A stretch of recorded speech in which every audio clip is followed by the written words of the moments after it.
for the value reorientation of the Nigerian children, ICPC takes it very seriously.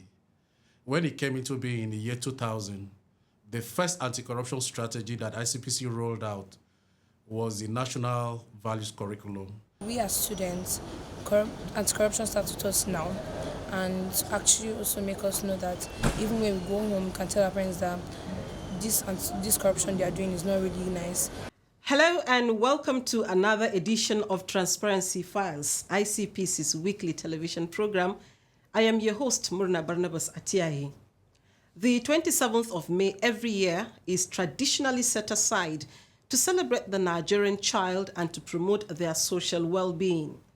Our program today, the 2025 Children's Day edition, focuses on ICPC's deliberate effort to instill and reinforce cherished national values in response to perceived moral decline, such as corruption, indiscipline, and other social vices that are believed to hinder national development. Also in this edition, we bring you reports from ICPC state offices and to further highlight the opportunity cost of corruption. First, let's join Joy Aja as she brings us anti-corruption stories. It's over to you, Joy.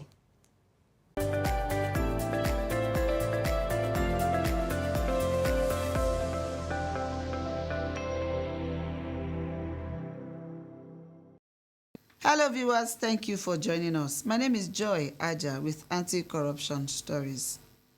In a strategic move to address corruption in the pension system, ICPC and the Pension Transitional Arrangements Directorate, PTAD, have agreed to sign a Memorandum of Understanding aimed at combating fraud and other corrupt practices in pension administration. The development was announced recently by the chairman of ICPC, Dr. Musa Adamu Aliyu SAN, during a courtesy visit by the executive secretary of PTAD, Ms. Tolulope Abiodun Odunaya, and her management team to the commission's headquarters in Abuja. Dr. Ali, who expressed concern over the persistent difficulties retirees face in accessing their benefits due to corrupt practices within the system, emphasized the Commission's readiness to collaborate with PTAD to improve transparency and accountability in pension management. In her remarks, PTAD's Executive Secretary, Ms. Odunaya, expressed appreciation to ICPC for its willingness to support efforts aimed at sanitizing the pension system. She highlighted PTAD's reforms over the past 12 years, particularly under the Defined Benefit Scheme, DBS, which have streamlined processes such as verification, benefit computation, payments, and complaints resolution. Both organizations agreed that the proposed MOU will establish a framework for closer collaboration with a shared objective of enhancing accountability and eliminating corruption in Nigeria's pension administration. In another development, ICPC has arraigned one Mrs. Moses Oluwafumilayo Esther for allegedly forging a letter of posting and unlawfully manipulating the Integrated Personnel and Payroll Information System, IPIS, to receive salaries while under suspension. Mrs. Esther was arraigned before Justice Yusuf Halilu of the Federal Capital Territory High Court, Maitama, recently on a 3-count charge filed by ICPC. According to the Commission, the defendant allegedly forged a letter of posting dated 20 January 1998, purportedly issued by the Office of the Head of Civil Service of the Federation. ICPC investigations further revealed that the posting instruction, gazette, appointment letter, and confirmation letter submitted by Mrs. Esther, who held the position of Principal Administrative Officer in the Federal Ministry of Humanitarian Affairs and Disaster Management, were all falsified. Verification by the Federal Civil Service Commission confirmed that no such records existed in its database. Additionally, the defendant reportedly failed to honor an invitation from a committee established by the head of service to investigate the alleged fake posting. This failure led to the suspension of her salary in November 2021, pending the outcome of the investigation.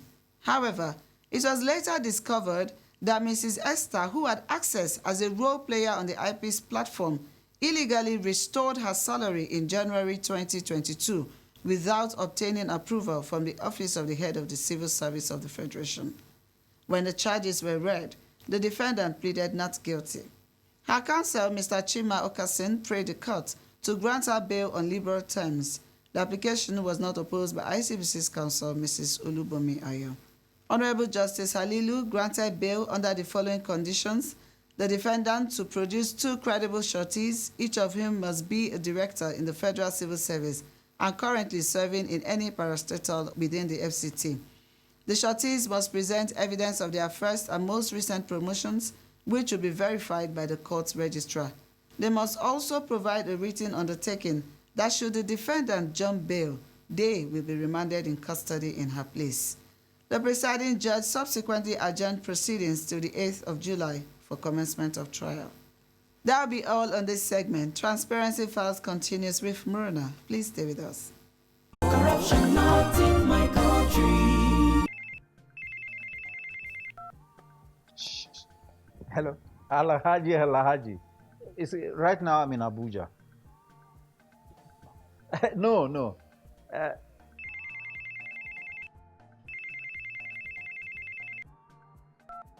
Hello, Adamu. Right now I'm in Kano. Yes. When I get back, I will just call you. Look, what is wrong with you? I'm talking on the phone and you are gesticulating and doing. What's wrong with you? Daddy, where exactly are we as we speak? Are you alright? This is Lagos. Well, you just lied to someone that we're in Abuja. Keep quiet there. Who told you can tell an elderly person is lying? Daddy, you just lied. And by lying, you're raising corrupt children for the future of Nigeria. That is corruption, not in my country. Stop corruption now. Corruption not in my country. Welcome back. From birth to teenage years, a child is molded to what he or she would be through instruction, training, correction, and exemplary character. ICPC, as an anti-corruption agency, has so far developed a series of initiatives under its Integrity Outreach Program for molding the Nigerian child into a better adult. The initiatives include the National Values Curriculum, developed to promote positive values such as honesty, integrity, patriotism, respect for human life, and dignity of labor in the school system from primary to tertiary levels of education. Mr. Mfong Umo tells us more about these initiatives.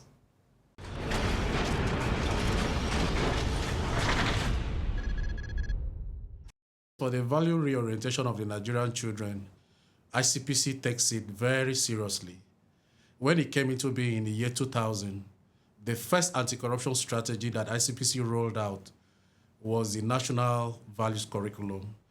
This was as a result of noticing that civic education was missing in our educational system at that level. So there was need to bring back that civic education. So to bring it back, the ICPC had to partner with the Nigerian Educational Research Development Council to come up with civic education that will be taught in school so that children will learn sound moral values. That was one of the major initiatives that the Commission has put in place. The second one is the introduction of the Student Anti-Corruption Clubs. This was established in order to sustain that National Values Curriculum. This club has exposed a lot of Nigerian students to sound moral values because it has provided a common ground for all of them to network and contribute to the fight against corruption. This Student Anti-Corruption Club has also made them not only to read about corrupt practices on pages, but also to contribute effectively to the fight against corruption. The third initiative that Commission has put in place is the National Essay and Debate Competitions. Most time we engage them to come together to ventilate on measures or new measures to the fight against corruption. Most of these debates and anti-corruption essays are either directly supervised by the Commission or sometimes it can be supervised by civil society organizations. When it is supervised by civil society organizations, we bring them out from schools to take part in those initiatives. The objective of this initiative is to, one, restore civic education that was missing in our educational curriculum. As I said before, the commission noticed that it was missing, so it has to be brought back. That was number one. Number two, the provision of Student Anti-Corruption Club has provided a common platform for students from various schools.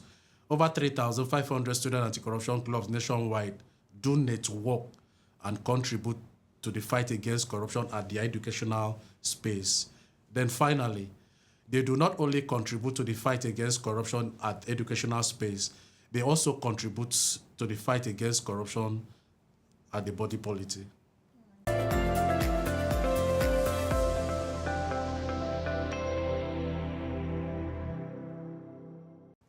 Welcome back from that interview.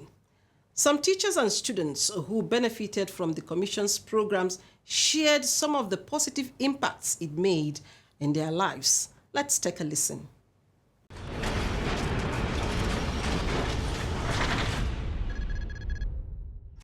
I will become a role model to others so that we can stop this anti-corruption. We can continue anti-corruption in our country, Nigeria, and also in our schools. And it can also help us, and it can also help me to teach my other fellow students in school that this corruption thing in Nigeria is not really going to help anyone and to never help anyone. So we as students, anti-corruption starts with us now, and actually also make us know that even when we go home, we can tell our parents that this corruption they are doing is not really nice. Peer group influence. It teach me to know people I go to work with, the people I share my things with. That's what ICPC choose, to avoid corruptions and also to pick the friends that I know that I'm pick with. That's peer group influence. Corruption is not just based on adults, because I feel children don't know anything. They are not really under corruption, but I've learned more that even children also have various ways they can partake in corruption, and through that I can also help in correcting junior ones and my fellow mates in the process. Saying it in the school as teachers, the children see us saying it daily. But when the commission, with their own initiative, come into the programs through the curriculum, through the excursion programs like what we've seen, it solidifies what we teach in class and what we say every day around the school. So it's actually a big help against corruption. It helped me to create positive morals, good morals to my students. There is an adage that says that it's just like a yeast. The yeast spread easily. So if it is not handled fast, it will cover the food sometimes. We try to teach them social norms and values. These social norms are in the like of being honest, being responsible, being humble, and don't seek for things that they know they cannot afford. Happy Children's Day!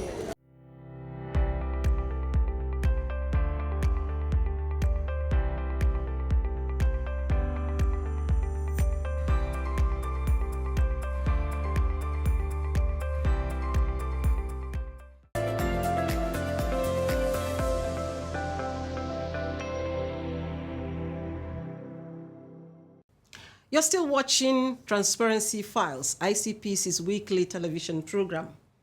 Welcome to our opportunity cost of corruption. It is no longer news that a staggering $65 million earmarked for the development of 962 residential housing units in Kubwa, Abuja, was allegedly diverted by the former managing director and chief executive officer of the Federal Mortgage Bank of Nigeria, Mr. Gimba Kumo Ya'u, along with 2 accomplices. ICPC has arraigned them in court for this offense. Let's take a listen.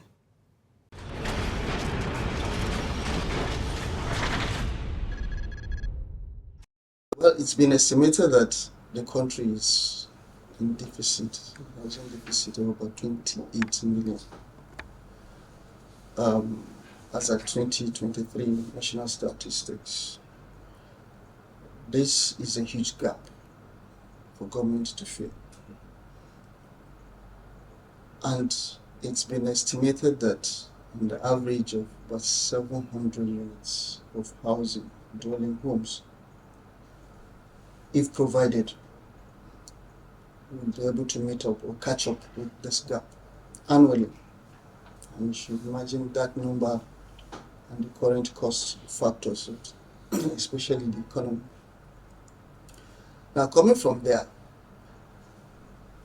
imagining that one person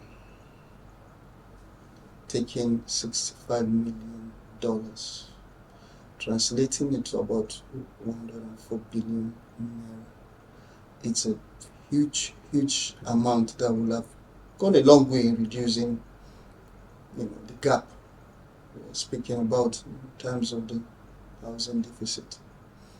For instance, I imagine and I would estimate that if a 2-bedroom house, dwelling home, is estimated at 30 million naira a unit, is to be constructed with this amount under the current Nigerian inflationary factor, we're looking at about 3,466 units, which, if provided, will have been available for medium and low income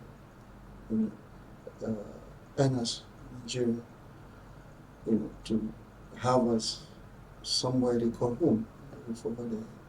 Similarly, you look at a 3-bedroom apartment, bungalow, for instance, estimating at between 50 and 65 million naira, would probably give you about 160,000 units.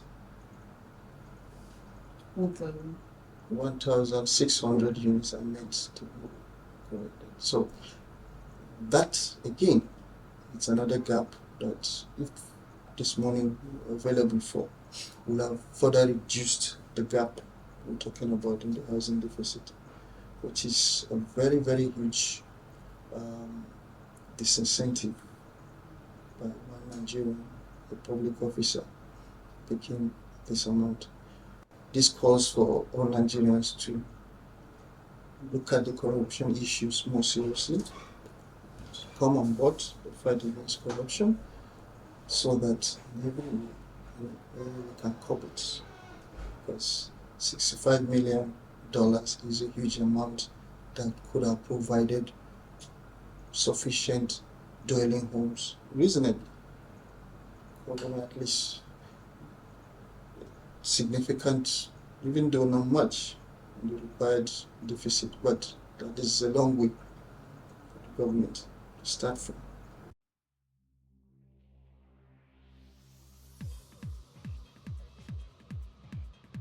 Nothing can be further from the truth. It is not true. At this stage, we cannot even confirm. And it is not our tradition to confirm, to do investigation on the pages of newspaper. That is not our style. So we have not confirmed. What we have done so far at this stage is to know precisely how much was made available to Nile Fund, how much has been disbursed so far. Money available to them, 203 billion. Money amount disbursed so far, as at the time that the statement was released, was 44 billion. So we know that. It is until we get to the other end, the receiving end, that we can even establish whether there are discrepancies or not. And we have not done that. We have not gone that. So we cannot confirm discrepancies at this stage at all. We did not confirm discrepancies.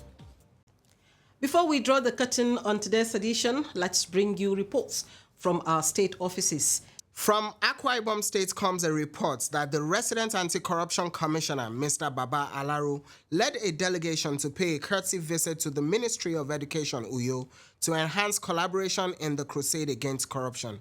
He emphasized the importance of building strong partnerships with the education sector in order to enhance the anti-corruption crusade on Catch Them Young.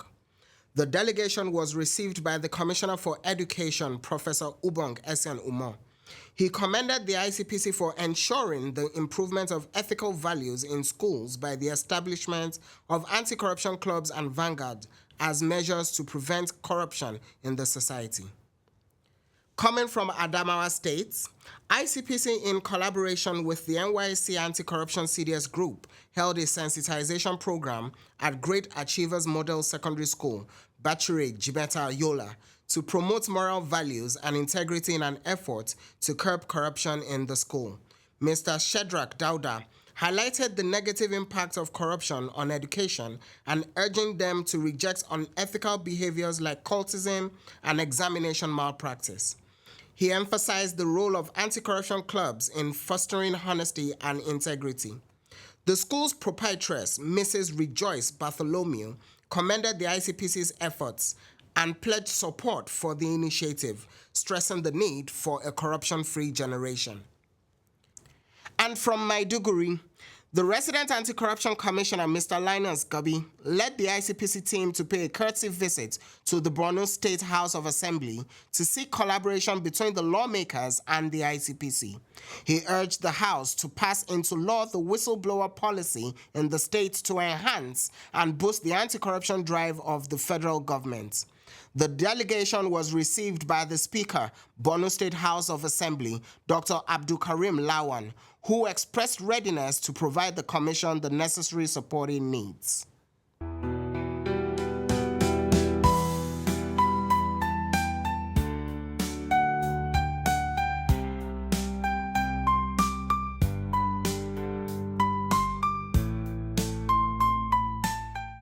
Approved by the National Council on Education in 2004, the National Values Curriculum was developed by ICPC with NERDC, designed to expose the Nigerian child to value-based curriculum that incorporates ethical values into academic studies from early years right into adulthood. The curriculum, which is aimed at curbing undesirable attitudes and behavior in the child, comprises the 12 core values of honesty, right attitude to work, justice, discipline, citizens' rights, contentment, courage, national consciousness, regard and concern for the interest of others, role of family, role of religion, and traditional values. This curriculum will ensure national development is achieved through quality education driven by our societal values. ICPC, the Anti-Corruption Commission. As we wrap up, the Commission would like to urge all parents, guardians, and teachers to always exhibit character that promotes a sense of responsibility among children. This is because the values they exhibit are often picked by observing adults and not just by listening to what they say. Remember, the children of today are the leaders of tomorrow. Happy Children's Day to all Nigerian children. ICPC is fighting corruption to build a nation you can be proud of. Join us in the fight by imbibing positive values such as honesty, discipline, and contentment. That'll be all on this edition. Remember, you can report corruption and make suggestions and inquiries on any of our toll-free numbers showing on the screen or our social media platforms also showing on your screen. Until then, thank you for watching this edition. See you again next week on NTA Network and NTA International. My name is Murna Barnabas Atiayi. Bye for now.